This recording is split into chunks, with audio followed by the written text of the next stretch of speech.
Okay, I think we are happening. It is now 7 o'clock on Sunday here in California. And many of you I know are also in California with me. So you can attest to the truth of that 7 o'clockishness that I am professing. Anyway, let's tip that down a little bit. Anyway, hello, good to see you. I'm Tad. I will be here until about 8. We are in the closing, or as I often refer to it, the last thrashing stages of reading Happy Hour in Hell. And I don't think we'll finish tonight because I'm afraid there are too many. Whoops, let's move that back a little bit. How did I just suddenly lose focus? I didn't think I did anything. Anyway, well, we'll figure it out. Okay, close your eyes. This is going to be horrifying. Okay, I hope I didn't scare anybody too much. Okay. Yeah, as I said, I don't think we're going to finish tonight. I think there's like 4 chapters left, and I seldom get more than 2 or 3 chapters done at one time, unless they're super, super short chapters, but I don't think all of these are. No, I'm 100%, well, close to it. Doesn't matter. I'm babbling. Anyway, so what else has been going on has been work, family, normal stuff that has to be dealt with in a family and a household. Dogs. I won't spend a lot of time on the dogs. I know this is like an every week thing. But it's, as I was saying at some length last night, it's actually really interesting because I'm always interested in psychology, whether of animals or people, and how things happen and change and all that. And we're definitely going through some changes now where Johnny, who basically left the house for several months and just kind of moved out into the backyard. And then the last few weeks, Johnny is the older dog, and Johnny has been kind of moving in and out with Lemon, quite oftentimes like the figures on a cuckoo clock that go around in a circle, and just as one comes out the little door, another one goes back in the door on the other side. They've been like that, cuckoo clock dogs, for the last couple of weeks. And then just suddenly in the last day or two, Johnny has begun kind of reasserting his belonging in the house and not liking to be, chased out, and, kind of standing up for himself, which has turned into a couple of growling sessions and one squabble that actually resulted in a bite on the ear for Johnny, but he started it. So it's interesting. It's interesting watching Johnny kind of going, hey, why am I being pushed out of my life? And then he's kind of moving back in. But most of the time now, they're getting along fine, or at least, avoiding each other, no fighting, no nothing. So I think it's actually part of the natural process they have to work through, which is that young dog Lemon has got to learn Johnny's boundaries, and Johnny has to keep doing his best to enforce them without it turning into a fight. And he's doing a good job, I have to say. He's done pretty well. But still work to be done. Still work to be done. Splintered Sun is also thrashing to its final, well, not its final stage, but to the end of the first draft. Many things have come up this week that have prevented me from getting much work done, but I'm really pretty close to the ending, I think. So I'm hoping I will still have it done by the end of the month and have a time to prep a draft to go off to my publishers and various others, trusted first readers. What else is there? Not really much. There's not a whole lot to report. It's been a week largely of domesticity, both the good and the bad kind, but, I haven't gone anywhere, except I think I went out once briefly to go to the I don't remember if it was the hardware store or CVS or the pet store, but those are the only places I ever go to. The wild swinging life of a writer. The pet store, the hardware store, and CVS to pick up prescriptions. That's it, folks. I mean, I don't know if you could run with me. I don't know if you've got what it takes to keep up with the madcap whirl that is Tad's life. Being toasted and fetid. Just toasted. Just toasted by life. Anyway, so I'm going to check in, see who is checked in on the other end, And we will go from there. So I see Christy Sanders, who is quite often one of the first to post. Hello, Christy. Good to see you. There's Mr. Mark Craigbaum, my buddy, who says, Suilaid, Mr. Tad and fellow Tad folk. And I don't know that reference, Mark, or I don't know that phrase. So if you want to explain it to me, feel free. It's good to explain things to Tads because Tads like to know things. Anyway, hi, Mark. Good to see you. Isaac, good to see you too. As always, Tracy, a pleasure to have you. Tracy says, if it were easy to escape from hell, everyone would do it. That is so true. Barban, hello. Susan Shamblin, greetings to you. Claudia, hello. Good to see you. Kristen, hello. Mark Marino, greetings. Nice to have you. Emily, a pleasure to have you too. Anyway, not that anyway was not about Emily or saying a pleasure having Emily. So we are slowly assembling an audience. I think everybody sensible, I think everybody sensible is saying like, well, he's just going to BS for the first 10, 15 minutes anyway, which, is entirely valid because I do tend to do that. I talk about dogs, occasionally I talk about other strange things that happen. But to be honest, especially this summer and this spring, I haven't left the house much because of one, we were in the whole thing with introducing a new dog, which turned into a massive cluster frenzy. And has been going on for months and months and months. We're now approaching the 8th month of trying to integrate dog and dog. And of course, I'm working on the book, and, I'm going to be traveling again in a few weeks. We're going to Denmark, but only for a week. And then I have a German tour coming up in October. So things will begin to change, but at this point, there really isn't much to talk about. So all of that said, all of that babbled, I'm going to go ahead and start reading if I can find my book here. And just to update you, in the last volume, or in the last chapters that I was reading, Bobby was trying to escape over the Neronian Bridge, being chased by Nylok, the commissar of Wings and Claws, along with a number of hellhounds and many of Nylok's personal guard, I guess, or soldiers.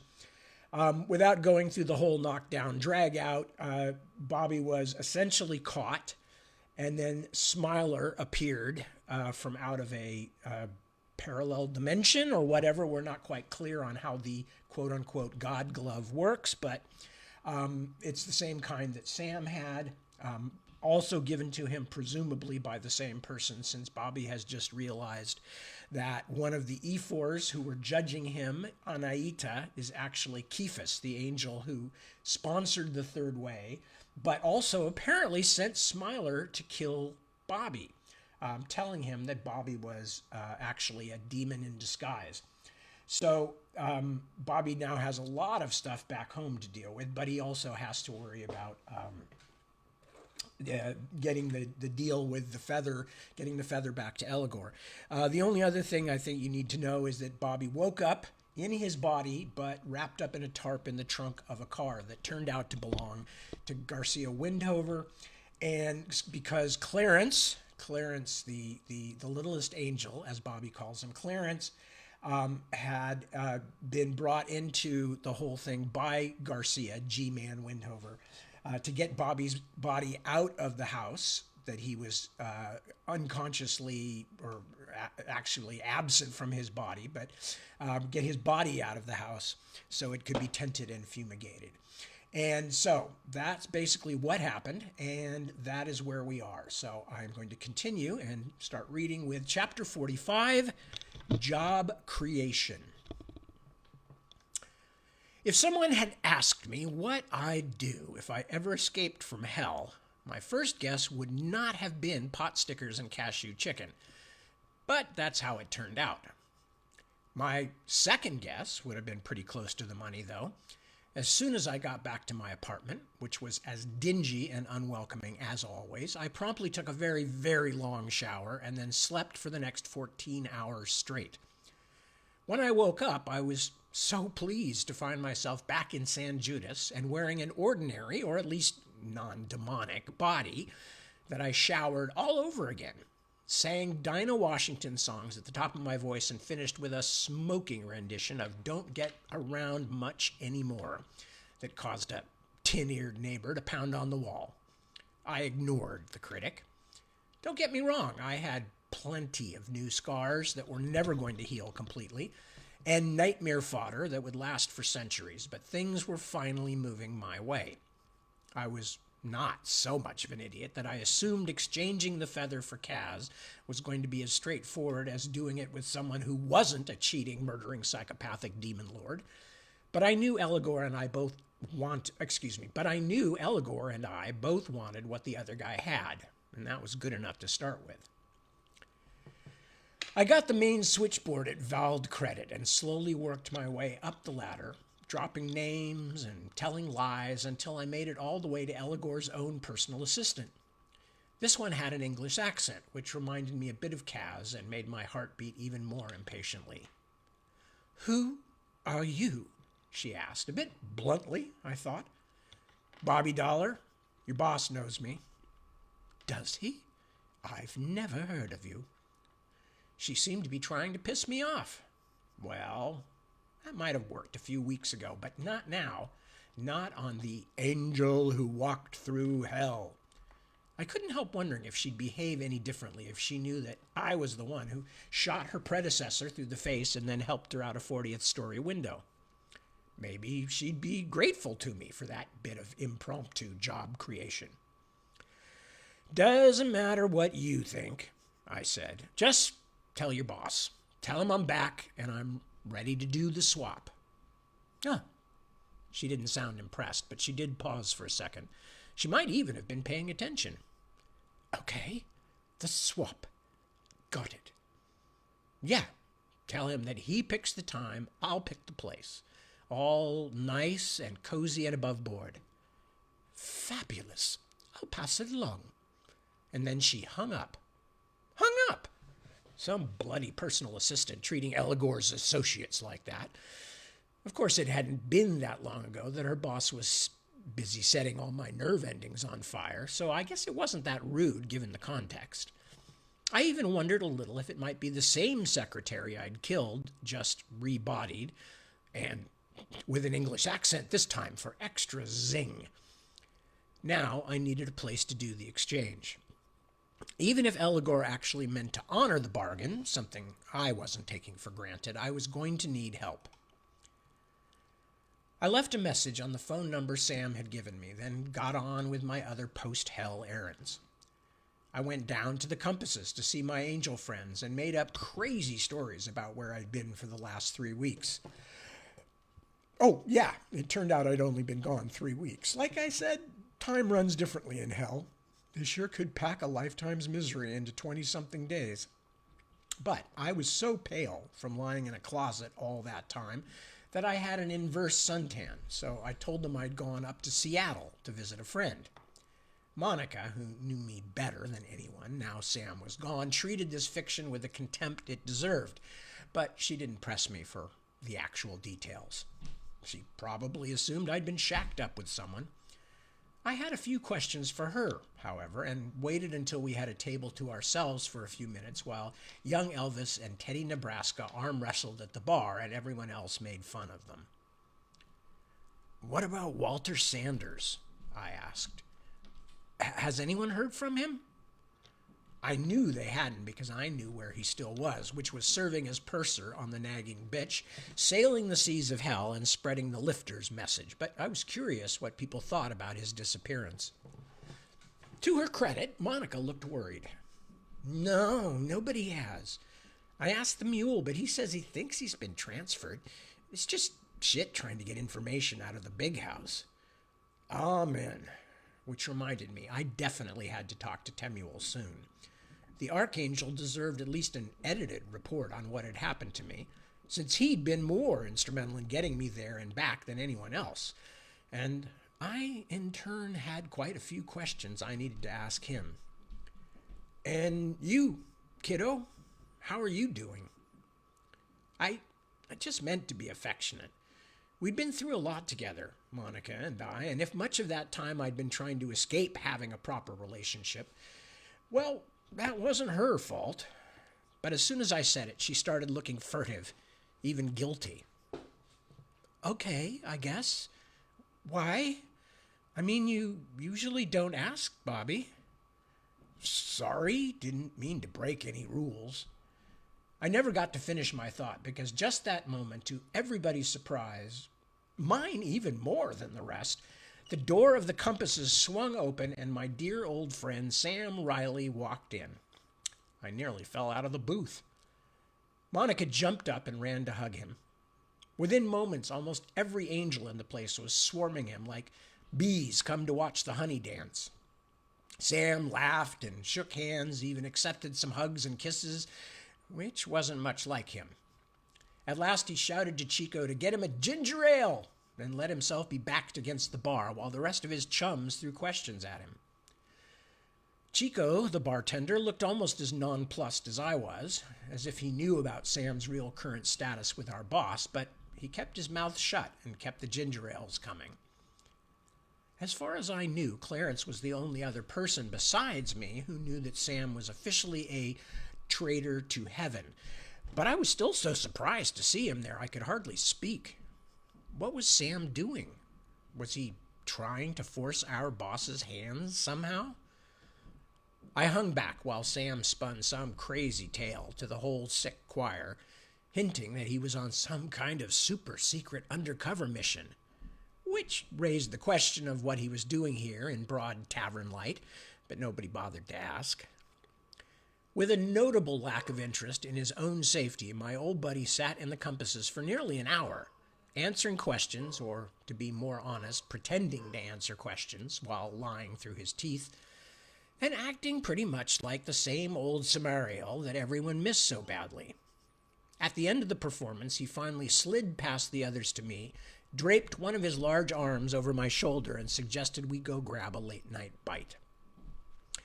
The residents of the compasses lined up to say goodbye, like Sam was visiting royalty. They made him promise not to be a stranger and reminded him of several upcoming events that in other times he would have been part of.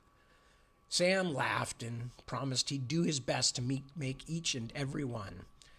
That part was a lie, too, but I think most of the angels knew that. They might not have had any true idea of the true reason, but Sam's return had the distinct air of someone who had moved on, who was only back for a visit. As soon as we got outside, I was up in his face.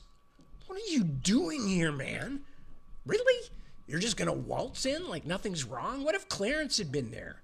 He would have tried to arrest you again." "I knew he wasn't there. As for me showing up at all, well, think of it as my plan to keep our bosses guessing." "What do you mean, our bosses? You're on the enemies list, remember?" Sam looked up and down Main Street. "You know, I wasn't making that up about being hungry, huh? I'm starved. One thing about living in a pocket universe and not wearing a mortal body most of the time, you get really nostalgic for food. Is that Korean place on the edge of Spanish Town still open late?" "Bibimbap? Yeah, I think so." We got there and found a small line of hipsters blocking the door, but it didn't take too long to get a table, even on a Friday night. I had rediscovered beer since I had returned from you-know-where. That was one of the things I had been thinking about the whole time, how good a cold beer would taste instead of one of the weird root-based drinks they served up in hell. Hell beer might get you shit-faced even quicker than the earthly stuff, but it was about as refreshing as drinking lukewarm bathwater after a fat guy's gotten out of it. I ordered a bowl of the stuff the restaurant's named after, rice and shredded meat and fried egg.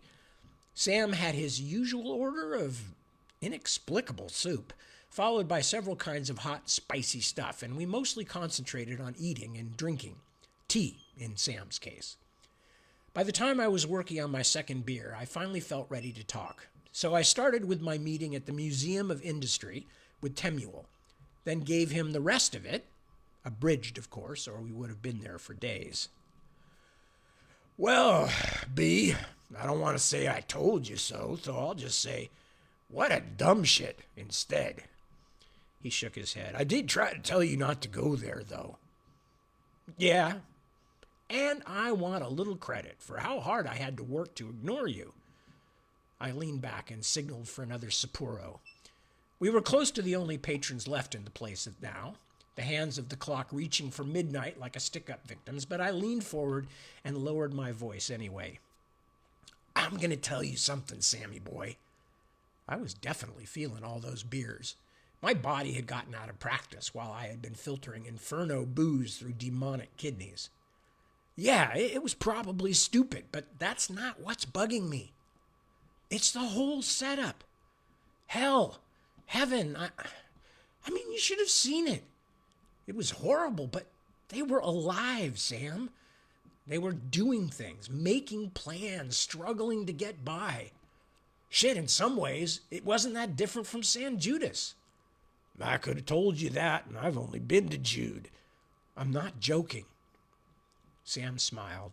I know you're not. And I know tomorrow morning you'll think you were telling me really important stuff, BD.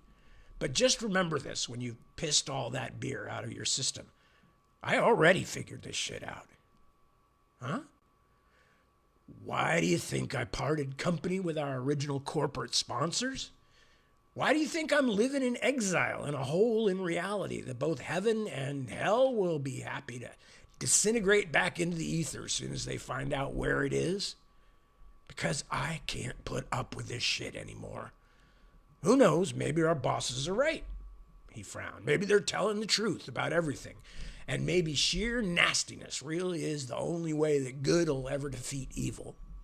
Maybe by bowing out of the Cold War, I've just doomed you and the rest of my friends when the last trump starts blowing and the dead get up and salute.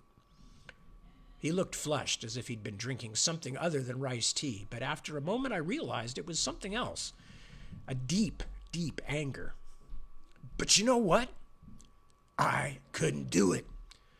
I couldn't just keep pushing an agenda I didn't believe in. And if you ever get to feeling the same way, Bobby, well, just let me know. I stared at him. It was strange seeing this Sam. I knew about his change of heart, his decision to act on his principles and join the third way. Hell, I'd had it rubbed in my face on that night at Shoreline Park, but somewhere deep down, I'd never quite let myself believe it, as if all this political stuff was just a lark for him, like a pop musician who suddenly wanted to play real roots music. It wasn't just a lark, though, and if I thought about it long enough, it began to make sense. I couldn't afford to think about it that long. Yeah, but what I need from you now is something a bit more specific, pal. I picked up the check and looked it over, then put a couple of 20s and a 10 on top of it and set it back down on the little tray. Yes, I'm buying. That's why you're going to earn your meal. I need a place to make the exchange. Any suggestions? With Eligor? He shook his head. Of course, with Eligor. Right. He drew circles with rice tea on the tabletop as he considered. I'd say you have to pick a public place for safety's sake, but the more I think about that, the less certain I am. Why? Because someone might recognize you. You're already walking a tightrope with the big house folk. All they need is a report that you've been meeting up with Eligor the Horseman, and you'd be headed for a deep audit. Which was a way of saying I'd have my soul taken apart by fixers, fleck by fleck, and everything I'd ever felt, thought, said, or done would be delivered to people like the Ifrit, at least one of whom was probably my sworn and deadly enemy. From the rumors I'd heard, Heaven's interrogators are as thorough as the torturers of hell, just a bit more subtle, a skosh. Well, where then? I don't know. I'll figure it out and call you. I got a few things to take care of while I'm here in town, but I'll be thinking about it. Things?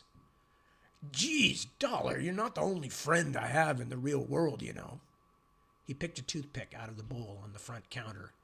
You might be the only one who'll go out to Korean at 11 o'clock at night, though, so I'll do my best to come up with a location that will improve your chances of surviving. Fact is, I think I'd better come with you on this little mission. I finished the last of the beer in the bottle, then caught up to him as he went through the door. Last couple of times you've come along to help me, we almost died. Almost died ugly, too. Let's try to do better next time. He saluted me with an imaginary glass. Confusion to our enemies, sport. Yeah. I walked out beside him, but he held up his hand. Don't worry about me, he said. Like I said, I got some other stuff to do tonight. I'll call you. Tomorrow at the latest. I watched him saunter off, hands in his pockets and big shoulders rounded. It had gone cold, especially for a July night, and I was just considering whether I wanted to stop back in at the compasses or head home when someone softly cleared her throat just behind me. I spun around. Standing in the garish light of the Korean restaurant's window was an old Hispanic-looking woman, a stranger. She extended a hand toward me, and I saw she was holding a slightly ratty bunch of carnations with a rubber band around them. No thanks, I said out of reflex. But even as I did so, I realized I had done a dangerous thing, walking out into the night with my guard down. And just as I realized this, I realized I had seen this woman before, but not as a woman. Something in the face was familiar, but I couldn't quite put my finger on it. You're not going to buy a flower from a nice old lady, Bobby? She smiled, showing me some authentic-looking small-town Mexican dentistry. How about taking a stroll with me, then? I had my hand inside my coat, groping for the butt of my FN, before I realized who it was. Temuel? I whispered. Is that you? The archangel nodded and rearranged her headscarf. And I really would like to take a little walk. Chapter 46. The funniest racist I know. It was about midnight, but the Camino Real was still pretty busy. We walked south past the clubs and liquor stores of the mixed-up neighborhood that had grown between Spanish Town and the rich, might-as-well-be-private streets of the Atherton district. We walked more than a few blocks, and Temuel didn't seem to be in any hurry to start talking. Meanwhile, I was doing my best to figure out where my archangel and I stood. There were some things that I was definitely going to tell him, including how I delivered his message in hell and what happened because of it. There was some other stuff I thought I should mention, but carefully, like the fact that Walter Sanders was now working as an accountant on a religious missionary's pirate ship in hell. But there were other things I felt much less comfortable discussing. Kaz was one of them, of course. But so was a lot of the stuff about Smiler, most definitely including the fact that I now felt pretty sure the crazy little monster was sent by Anaita, a high-ranking angel who just happened to be one of Temuel's own superiors. Someday I'd love to be able to have a conversation with somebody who has no secrets or subtext, just to see what it's like. I bet it would be fun. At the very least, it would be less exhausting than what I usually have to go through. It was probably only coincidence, but as we passed an Episcopalian church, Temuel finally began to talk. I could see the lights inside, but since there was a janitorial service van parked in front, and I could hear the loud moan of a vacuum cleaner, I guessed the church was open for cleaning rather than for a late-night spiritual crisis.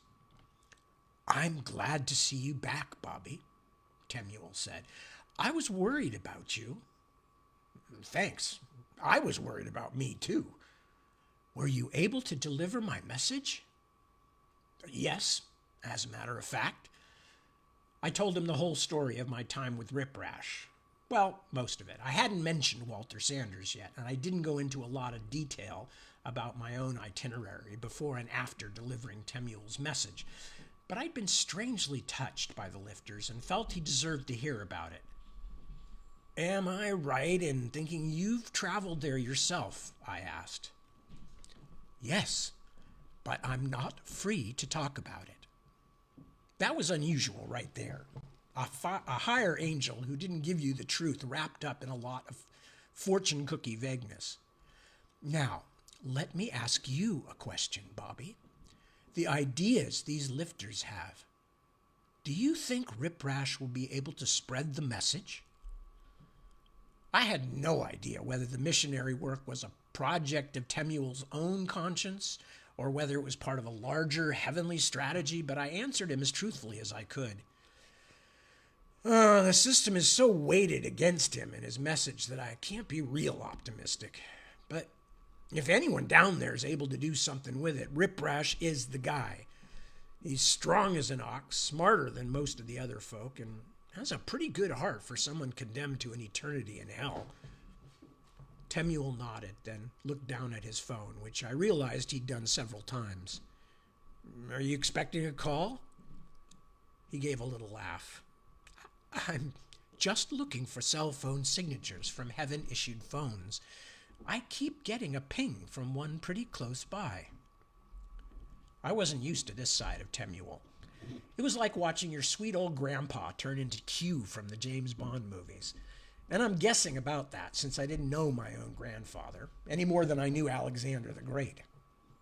Do you think you're being followed? I asked him. Watched? I'm not worried about that, as much as bumping into one of your co-workers. I looked at him and tried not to laugh. But you look like some lady who runs a corner bodega. How are any of them going to recognize you? He gave me a slightly disappointed look, as though I'd failed a test. It can't hurt to be careful. It occurred to me that other than the occasional visit to hell, and this his second off-site with me, the mule might not get out of heaven very often. Okay, you know best. But now I've got to talk to you about some other stuff. I gave him the rundown about how I'd met Walter Sanders in hell. Temuel listened without comment, except to ask me what Walter, who the mule called by his angel name, Vatriel, had remembered of his transition from off-duty advocate to infernal accountant. Nothing, really. I was leaving out my interactions in hell with Smiler and any suspicion of Anaita's involvement, of course, which was a lot to leave out. There was a perfectly good chance Temuel was on my side. A mere archangel wasn't supposed to be personally messing with hell any more than I was, so he certainly had secrets from our bosses. But angelic politics were too murky for me at the best of times, and the last few months had made them even freakier. The whole thing's pretty much a mystery. Someone tried to stick a knife in me outside the compasses, as far as I can tell, but Walter got stabbed instead. Next thing you know, Walter's in hell, with amnesia. Vatriel was talking to you when it happened, Temuel said shrewdly. Maybe someone was trying to send you there instead. Which was pretty much what I thought myself, until Walter told me the last little bit he remembered, the sweet, angelic voice asking him about Bobby Dollar. The first attack might very well have been about me, but I was pretty sure now Walter really had been the target. Again, I kept this from Temuel. Damn, it was frustrating to have this kind of open access to a higher angel and not be able to take advantage of it.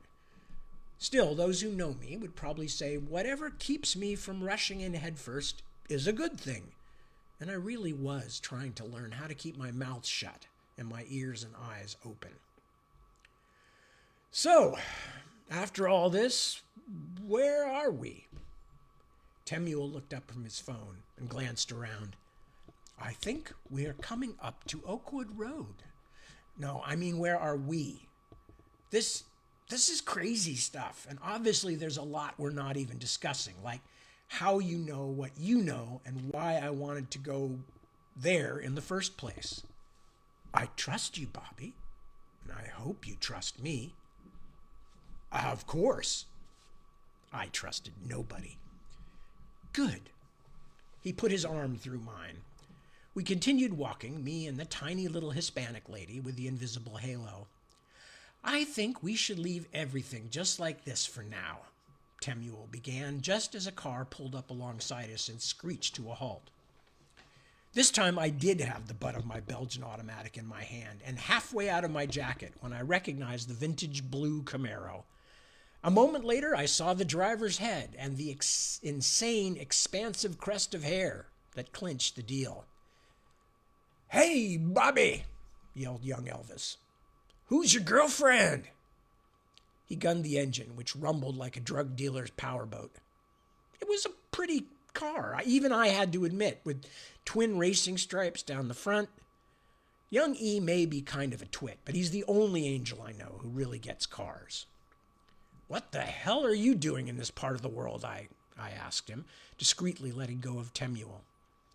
Young Elvis looked the Archangel's human disguise up and down, and made an amused face. "Seriously, Dollar," he said as I reached the curb, "are you dating your cleaning lady or something?" "You're the funniest racist I know." I leaned into the open passenger side window. "Got a client?" "Just finished with one. Nice enough guy. Fell off a roof. Half the neighborhood was standing around crying. What are you doing here? And really, who is that?" "The woman? She's just some poor old homeless lady who started talking to me." "Seriously?" Young E grinned. "You weren't hitting on her? You two look close." Normally, when he got this annoying, I'd have spent some time explaining to him why he was a serious candidate for heaven's biggest asshole. But right now, I just wanted him to leave. "Yeah, right." I reminded her of her son, or that's what she said. "I'm being nice. You might want to look that up in the official handbook. I believe that's what angels are supposed to be. Angels who are pussies, maybe." He shook his impressive quiff of hair and revved his engine. "Well, didn't mean to interrupt your good works. I'll tell everybody back at the Compasses we may not see you for a while since you're busy ministering to the poor, fat, and horny." He roared away, waving. He's not as bad as he seems, honest. Well, he is, but he doesn't really mean to be such a dick. God just drew him that way. By the time I got back to Temuel, I could tell he was a bit nervous. He told me we'd talk again soon and that we should never discuss any of this stuff in heaven, only here and only when we were sure nobody could hear us. Then he just kind of slipped away. It wasn't until I got back to my apartment that I realized my phone had been off all this time. A voicemail had come in from Sam, suggesting where we should set up the exchange with Eligor. By the time I finished listening to it, my phone was ringing again. The number was blocked, so I answered and said, "Yeah, I got your message." "That's pretty impressive," said Eligor, Grand Duke of Hell, "especially since I didn't leave one. Do you have what I need?" Stopped me dead. The last time I'd heard that voice, its owner had just finished torturing me in pretty much every conceivable way and was throwing me out to run for my life from Nylock and his hellhounds. You won't be surprised to learn that my heart sped up a bit and I could taste blood in the back of my mouth. "Yeah, I have what you need. I already told your secretary. When do you want to meet?" "What is it, 1 in the morning? I'll meet you an hour from now. Just tell me where." An hour? As much as I was aching to get Kaz away from him, I didn't know if I could get hold of Sam in time, and I couldn't retrieve the feather without him. "That's going to be difficult." "Really? I'd have thought you'd be in more of a hurry to get your hands on the—" He paused for effect. "Merchandise." He laughed. I wanted so badly to reach through that phone and hit him in the face. "Well, you're the boss, Dollar. If you want to wait, never mind. I'll be ready. Meet me on the top floor of the parking structure opposite Pier 40. That's the one next to the ferry port. Yes, I know. I'll be waiting. Ciao." Yes, I know, I let myself get hustled, but other than getting hold of Sam, I didn't really have anything else to do to get ready. See, I was hoping that if I let Eligor think he had the upper hand, it would make things easier. What's that you say? That Eligor really did have the upper hand, and I was a fucking idiot to let him hurry me? Sorry, I didn't catch any of that. You'd better tell me later when I'm not ignoring you so hard. To my massive relief, Sam picked up when I called him, and he was still on my side of the funhouse mirror, so I wouldn't have to cancel the meet. He promised he'd be there. Are you really sure Pier 40's a good place to do it? I asked. How could anyone be sure about something like this? But I think it's our best bet. Just think clean thoughts, and I'll meet you in the parking lot down the street by Wimpy's Steamers about 10 minutes to 2. Right, I said, and hung up. I was so nervous I really needed to piss. What a piece of work is man, my ass. Brain too big, bladder too small, and only the most boring bits are immortal. But even before I hit the bathroom, I filled my pockets with speed loaders full of silver bullets, in case shit went south at the exchange. Not that they'd do me much good against the Grand Duke himself. In fact, if the swap did go fuckity-boom somehow, the only thing that might save me from Eligor would be if he started laughing at me so hard that he gave himself a rupture. Still, there was just a chance, the tiniest, most unlikely chance, that it would all work, and in a few hours I'd be bringing Kaz back here to my apartment. I remember wishing I had time to tidy up the place a little. Chapter 47, Almost on the Waterfront. By the time I made it to Wimpy's Steamers, a hamburger fetish restaurant in an old-fashioned silver diner car on Parade Street, Sam was just coming out with a bag full of tiny burgers. The burgers didn't bother me so much. Even angels have to eat, at least on Earth. But he had Clarence the Junior Angel with him, which bothered me a lot. Oh, come on. Does everybody talk to everybody behind my back? Clarence smiled a little, but he had the good grace to look embarrassed. Pretty much, Bobby. Pardon me for being difficult? I asked Sam. But didn't he, I pointed to Clarence, try to arrest you? And isn't he still supposed to? Don't be so black and white about everything, B. Sam took a cupcake-sized burger out of the bag and pretty much inhaled it. Yeah, in other circumstances, our friend here might think it was his duty to turn me over to his superiors, my ex-bosses. He licked his fingers and then wiped them on the leg of his pants. I always hated when he did that. Dogs used to follow him in the park. But, like any sensible angel, he's capable of understanding that sometimes changing circumstances require more flexibility. What he's saying is that I'm here for you, Bobby, Clarence told me, sincere as someone delivering the wrap-up on an after-school special. I don't care what you might have done. You're still an angel, and we're still on the same side. No way I'm going to let some pitchforking hi-hat take you out without a scuffle. I groaned. Jesus, Sam, that sounds like something you'd say. This sucks. My problem wasn't with a potential skirmish. I thought the kid would probably do okay. He'd had some training, and he could shoot pretty well. My problem was what Clarence would do if we all survived the night. I can't risk it, Junior. Sorry, I said at last. Can't take you along. Can't risk you learning too much about my personal business. Why? I already know pretty much everything, he said. I mean, I know all about your girlfriend from hell. I've known that for a while and didn't tell anyone, so what's the problem now? You know? I turned to Sam. I could feel a vein in my temple throbbing like it was going to pop loose and start spraying high-pressure blood everywhere like a fire hose. He knows? Don't blame me, said my best friend, absorbing another tiny burger. Man, these are good. He already knew about Kaz. Didn't have anything to do with me. Come on, Bobby, the kid said. What was I supposed to believe? That you left your body behind for 3 weeks so you could holiday at Sandals in Puerto Vallarta? Or, what did you actually come up with? Seattle? Yo, man, Hendrix Museum and the Space Needle. I glared at him, and I pretty much meant it. I liked you better when you were the village idiot.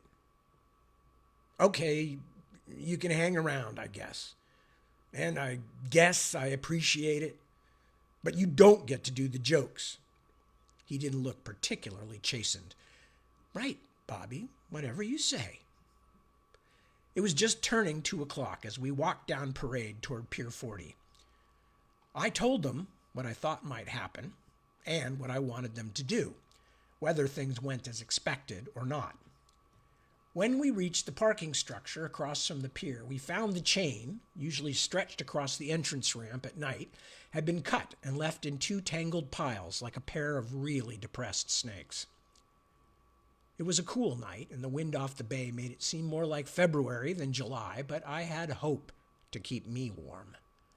We made our way up to the top floor, talking quietly but making no other effort to disguise our arrival.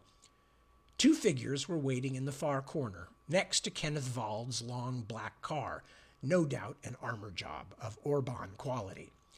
Hell, the ancient Hungarian bastard might have actually customized Wald's car for all I knew. One of the pair was extremely tall, and the other was Eligor himself. I had to suppress a sudden flood of anger and panic. Where was Kaz? Was she in the car? Was she even here?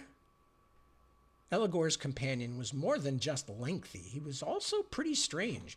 Nearly 7 feet tall and reasonably muscular, but his hands and feet were way too big for the rest of his body, and his head was too small, giving him the look of, I really can't find a nicer way to say it, a titanic pinhead. But the eyes in that sloping skull were sharp and focused, and I was quite sure those serving plate hands were as strong as they looked. Mr. Dollar! Eligor wore his Kenneth Wald body and his most earnest leisure clothes, as if about to go yachting with his old prep school chums. He looked at Sam, pausing just long enough to show that he recognized him, then flicked a glance to Clarence before turning back to me. So, we meet again. Congratulations on escaping. Oh, and those of us who find Commissar Nylock rather tedious would like to thank you for dropping his head down the outer gorge. It should take him a few thousand years to tongue his way back up. Where's the Countess? It was all I could do not to shout. Eligor shook his head. No appreciation for the art of conversation. That's the problem with this tough guy model of yours, Dollar. It's all terse quips and sour replies. What's wrong with Holmes or Hercule Poirot, her heroes who could string a few words together? He lifted an eyebrow at the involuntary growl that escaped me. Oh, very well then, if you insist. He waved to the tall man. Sorry, I just lost my place here. He waved to the tall guy.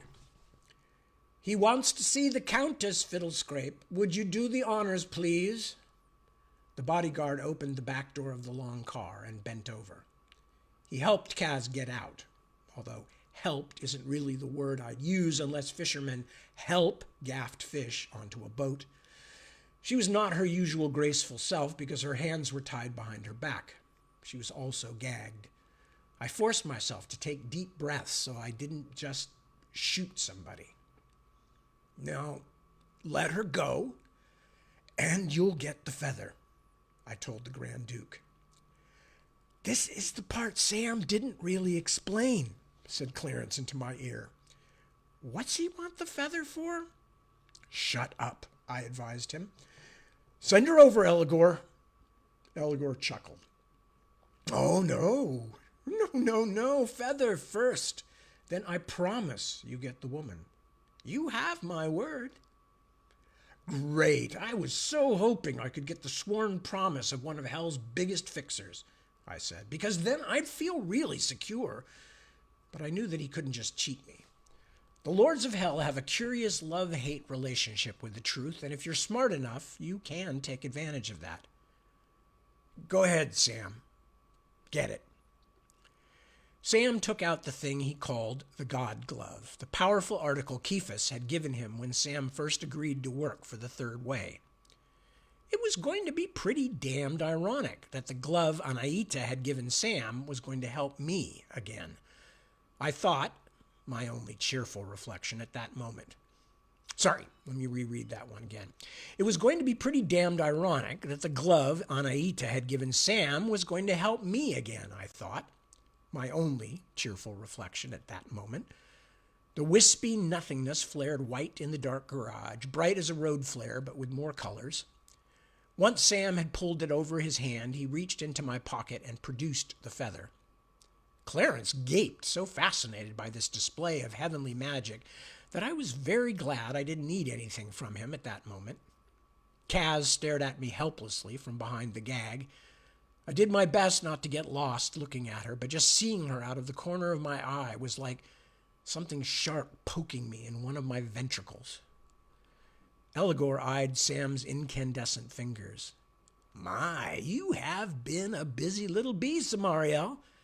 Deloriel told me you could do that, but I didn't entirely believe him. Sam gave him the fisheye. There's lots of things you don't know about, Your Grace. What do you want me to do with the feather, Bobby? Give it to Clarence.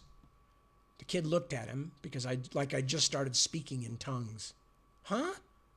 Why me? To hold on to it, I said, and eased my gun out of my pocket. Because in a second, things are going to start getting complicated. Take it. Clarence did, wide-eyed. I could tell that just holding the thing was making him nervous. To be fair, if you ever saw it yourself, you'd be nervous too. Even an idiot would have known that it was a feather from a powerful angel. It was just obvious. Now, go check Kaz to see if she's all right, Sam, I said. He and I had discussed this, but that didn't make it any less dangerous. I flipped the safety on my pistol. Really, Dollar, this is insulting, said Eligor, but he was still grinning. That's the problem with you heaven people. You think you're the only honorable ones. I met Kaz's eye as Sam approached her. She looked strangely flat and hopeless, an expression I hoped would soon be explained. Sam passed his glowing hand over her head and in front of her, hovering for just a moment above the bodice of her white mini-dress. Kaz stared at Sam's hand in what almost looked like terror. Not real, Bobby. Sam put his God-glove hand in his pocket. She's an illusion. I leveled my gun at Eligor's face. I was about 15 feet from him and felt confident I could put at least 2 or 3 silver slugs into his earthly body before he could get me, no matter how fast he was. That ought to at least change the equation a bit, give me time to decide what to do next. I had assumed he'd play games, so I wasn't too surprised. So that's how it is, huh? Really? Eligor rolled his eyes. Oh, please, just having a little fun. You cloud huffers need to lighten up a little. He gestured offhandedly, and the false Kaz vanished, leaving Fiddlescrape standing by himself in front of the open limo door. There was nobody else to be seen inside. You said you wanted an exchange, Eligor. You said you wanted an exchange, Eligor. I came to deal fairly. Now, are you going to produce the Countess, or am I going to turn your face into ground chuck? Because I owe you that, and a whole lot more. For the briefest moment, the Kenneth Vald face shimmered and ran like water sheeting down a rock. Beneath it was something much worse, much, much worse. A mask of dark rage, a head shaggy with snaky hair, and a pair of curving horns, one long, one oddly dwarfish and misshapen, like something that had melted in great heat. Then the genuinely terrifying anger face dissolved back into the Vald smirk again. Really, little angel? He said. You draw down on me? The Grand Duke didn't give any visual signal, but I heard Clarence gasp as Fiddlescrape shook a sawed-off shotgun out of his wide sleeve and into his hand, then pointed it at my head. It looked like a derringer in his massive fist. Drop it, or I'll drop you, the pinhead suggested. Now Sam and a far too excited Clarence had their weapons out and cocked too, both of them sighted on Fiddlescrape. That added up to all of us except Eligor, with our guns drawn in a small confined area. A lot depended on what the horseman did next. I stared at him. "Well?" I asked. "Well, what?" Eligor was enjoying himself, or at least that's how it looked. "Are you doing Philip Marlowe? Because if so, you have to make sure and end up sadder but wiser at the close of this evening." "Just get on with it," I said. "I want Kaz like you promised back at Flesh Horse. I want her released. I want her healthy and no reprisals, like you promised. For that, you get the feather. After that, you and Kephas can work out your own arrangements. I don't care about any of this political bullshit." "Fine, fine. You're quite a whiner, aren't you? I want. Where did they find someone like you?" Eligor made a sarcastic show of sticking his hands in his pockets and looking around like he was really thinking things over.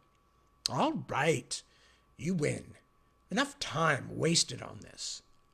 He reached out to the side, and suddenly there was a zipper there, or at least the hellish version, a red glare traced like a vertical slash wound in the air. He reached through the red glare and pulled out another Kaz, bound and gagged like the last one. But where the previous model had been strangely passive, this one was fighting to get free. Eligor held her by the collar at arm's reach, as if she weighed no more than a polo sweater. Her kicking feet hung 6 full inches above the ground. "Take the bitch," he said.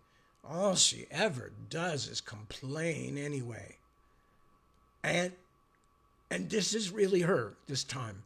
You swear by the authority of the highest." He rolled his eyes like a bored teenager. "Yes, just like I told you back in Flesh Horse. I showed her to you, and you said you'd give me the feather. Remember, this is her, I promise." "No, as you wish, I swear by the Tartarian convention, the authority of the highest, and my own existence." That's what you want, isn't it? To hear one of the lords of hell give his solemn word? Then listen. I swear by all those things that this is the same woman. Sam was slowly moving the god glove over her head and above her breast. "This one is real, B." Eligor set her down. She almost fell, but Sam caught her elbow and helped her find her balance. She ran to me, still gagged, arms still tied, and threw herself against me. I wrapped an arm around her, thrilled beyond anything I can say by the feeling of her heartbeat so close to mine. "Give him the feather," I said. "Are you sure?" Sam was looking at Eligor, who stood with arms folded. Fiddlescrape still had his shotgun pointed at us, but didn't look quite as eager to pull the trigger as he had a few moments earlier. "Yeah, give it to him." Sam held it out, but being Sam, he stayed where he was and made Eligor take a step toward him to get it. The Grand Duke took the feather between his fingers and lifted it up to the weak yellow glow of the garage's ceiling lights. "It's a beautiful thing, really," the horseman said. "Rather special, too, when you think about what it represents. Heaven and hell working together.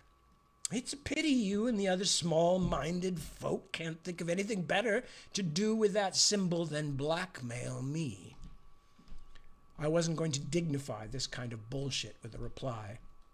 I kept my temper, concentrating instead on the slender, shivering woman pressed against me. She looked up, eyes pleading. I undid the gag, then bent and kissed her cheek, just a touch before turning back to Eligor. And I think, hang on, be with me for a moment here. Oh, yeah, there's a longish stretch. Okay, I think we're going to have one more reading, which will be next week, and then I'll have to find something else to read for the second night. For the second night. So that is what's going on. I'm going to stop there. Oh, stop it. Speaking of stopping, hang on a second. Let me just find out where I was. Oh, God, stop that. I'll find it later.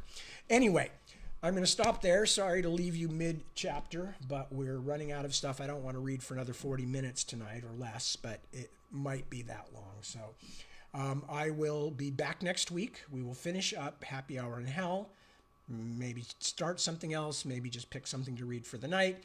And yeah, that's basically it. So with that, it is now 8 o'clock. I am going to go and consume food. So will you all take very good care of yourselves? I appreciate you, and I hope you will all take good care. Take good care of those around you, those you love, those you have as family relations or friends or whatever. Keep an eye out for other people who might need a helping hand here or there. Just a word, kind word, a smile. And I will see you all next week, which is very soon. So thank you for joining me again, and peace, and ciao. Ciao, ciao tutto.